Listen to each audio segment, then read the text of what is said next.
Au pas tous, bienvenue sur la chaîne des panafricanistes par essence, par conviction et par excellence.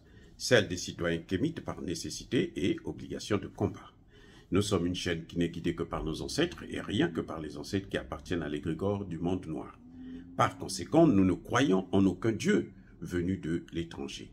Toutefois, cette vidéo n'est aucunement destinée à inciter à la haine ou à la violence, car nous menons un combat qui est d'abord et avant tout spirituel, intellectuel et démocratique. Ensuite, il est politique, géopolitique et géostratégique, contre l'impérialisme, le colonialisme, le néocolonialisme et l'endo-colona, qui sont tous qualifiés de crimes contre l'humanité. Nous menons ce combat sur la base du principe fondamental que nous avons hérité de nos ancêtres kémites, qui est celui de la Maha, c'est-à-dire solidarité, vérité et justice.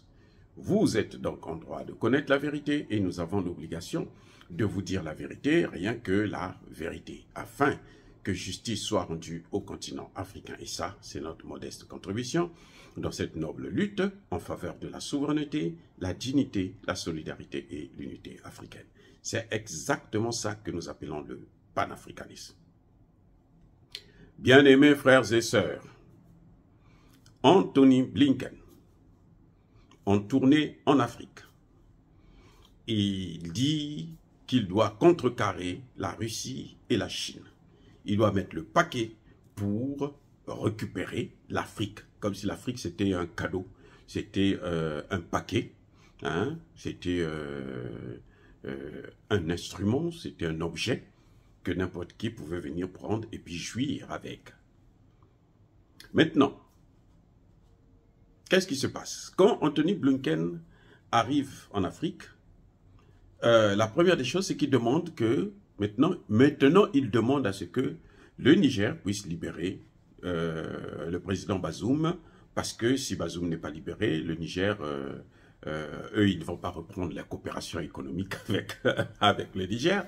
Encore une autre imbécilité, mais bon, vous savez, le ridicule ne tue pas, donc il faut les laisser comme délirer.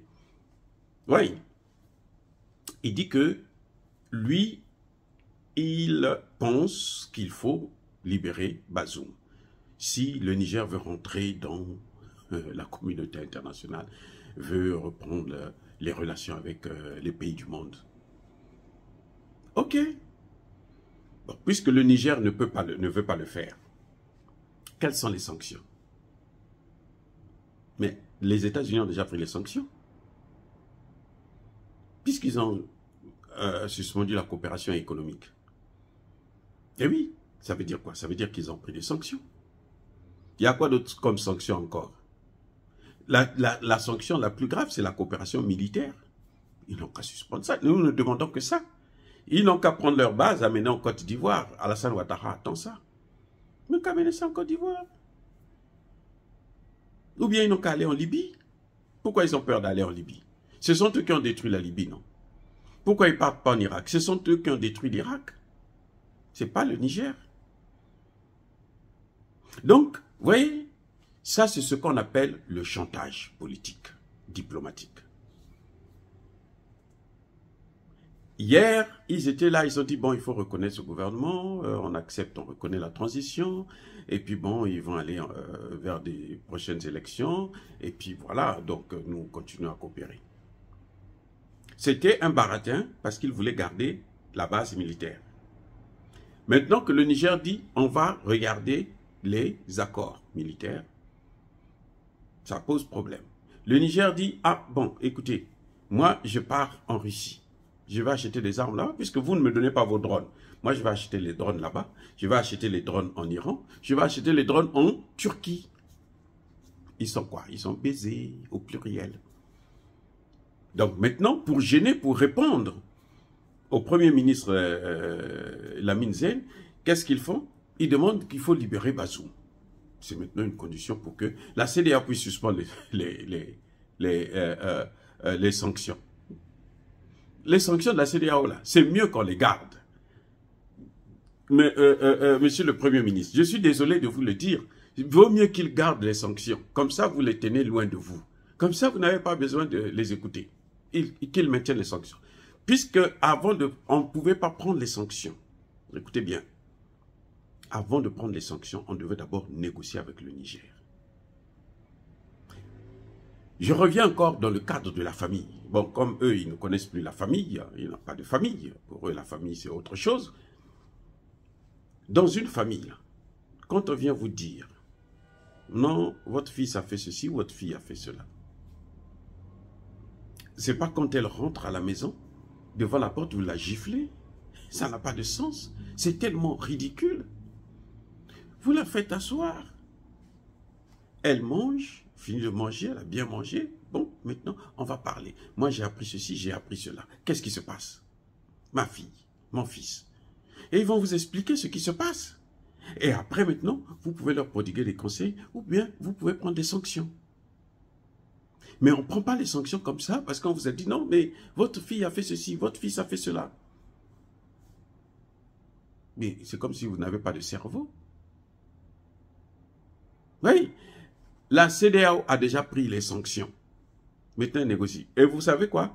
En ce moment, c'est la CEDEAO maintenant qui boycotte les négociations. La CEDEAO n'en veut plus. Elle n'en veut plus.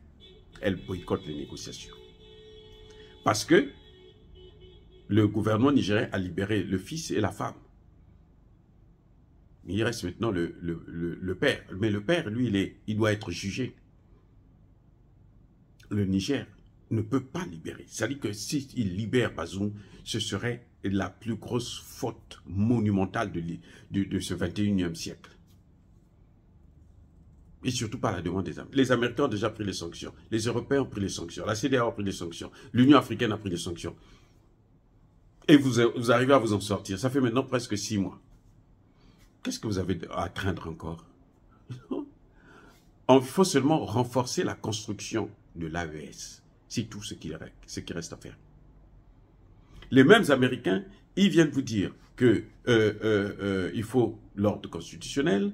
Ils vont en Côte d'Ivoire, ils disent qu'on va lutter contre le terrorisme. Ils veulent mettre une base militaire là-bas. Ils veulent mettre une base militaire au Nigeria. Ils ont une base militaire, les Français ont une base militaire au Bénin. Ils veulent une base militaire au Togo. Vous ne pensez pas qu'il y a quelque chose qui ne va pas?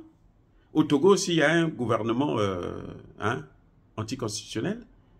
Au Bénin, il y a l'ordre constitutionnel qui a été aussi dérangé. Au Nigeria plutôt, en Côte d'Ivoire, pourquoi ils ont des bases militaires partout? Donc, il ne faut pas écouter ça. Ça, c'est vraiment de l'intimidation. Parce qu'ils ne savent pas quoi faire. Ils ne peuvent pas demander au gouvernement du Niger de ne pas aller en Russie, de ne pas coopérer avec la Russie. Comme on a entendu Molefi qui dit, s'il coopère avec la Russie, là, ce sera pas normal, ce sera grave. Ce sera grave pour vous. Vous ne voulez même pas nous recevoir chez vous. Bon, laissez-nous aller là où on nous reçoit.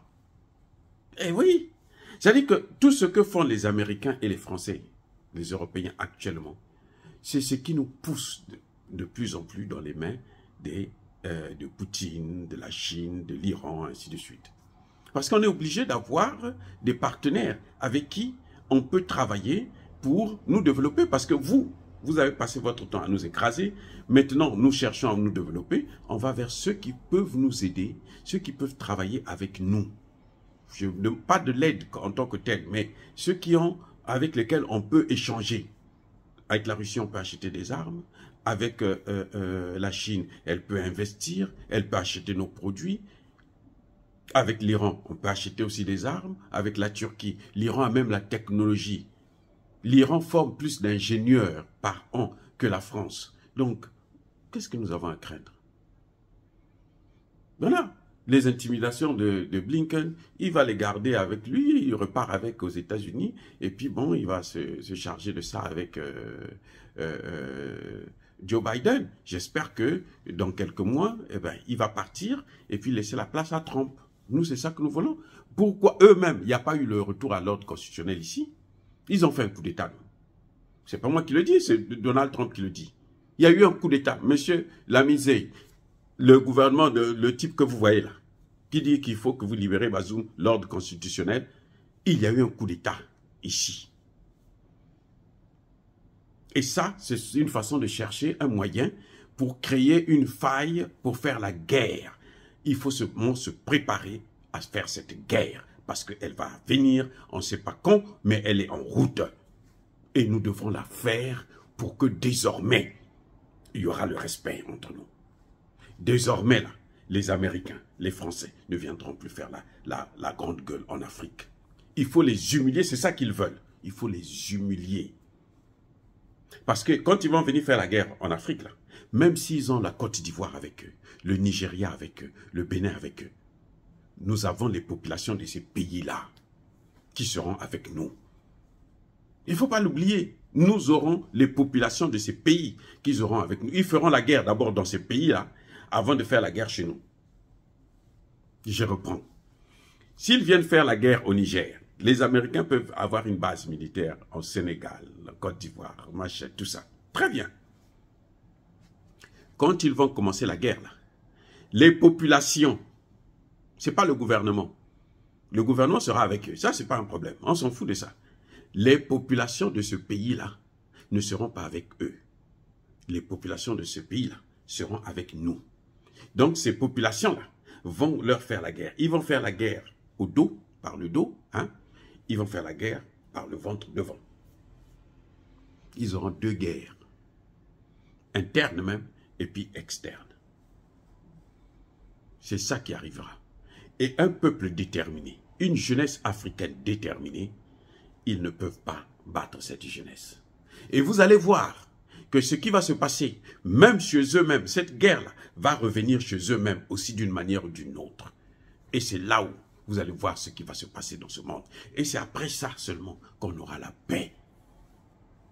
Préparons-nous à cette guerre. En quelque sorte, préparons-nous. Vous avez vu en Ukraine, qu'est-ce qui s'est passé? Ils ont échoué, non? Ils n'ont pas échoué. Ils ont échoué. Ils ont été battus là en Somalie. La Somalie, là, les a fait fuir. Voilà. Maintenant, ils ont peur. Eux-mêmes, ils ont peur d'aller encore faire la guerre en Libye. Ils n'ont qu'à partir en Libye. Ils ont détruit la Libye, non? Ils n'ont qu'à aller encore détruire. Ils n'ont qu'à aller faire la guerre là-bas. Il y a deux gouvernements. Pourquoi ils ne parlent pas de l'ordre institutionnel en Libye? Pourquoi ils viennent parler de l'ordre institutionnel au Niger? Parce que la Libye, là, ce n'est pas un pays. Eux, ils n'ont pas besoin de la démocratie. Mais attendez, soyons sérieux. Blinken devrait commencer par l'ordre institutionnel en Libye. Parce que ceux qui ont détruit la Libye, Blinken travaillait déjà au ministère des Affaires étrangères, au secrétariat d'État américain. Quand il détruisait la Libye, Blinken était au secrétariat d'État américain. Il n'était pas dans la rue. Il n'était pas dans le privé. Il était déjà au secrétariat d'État américain. Donc, il connaît très bien le dossier.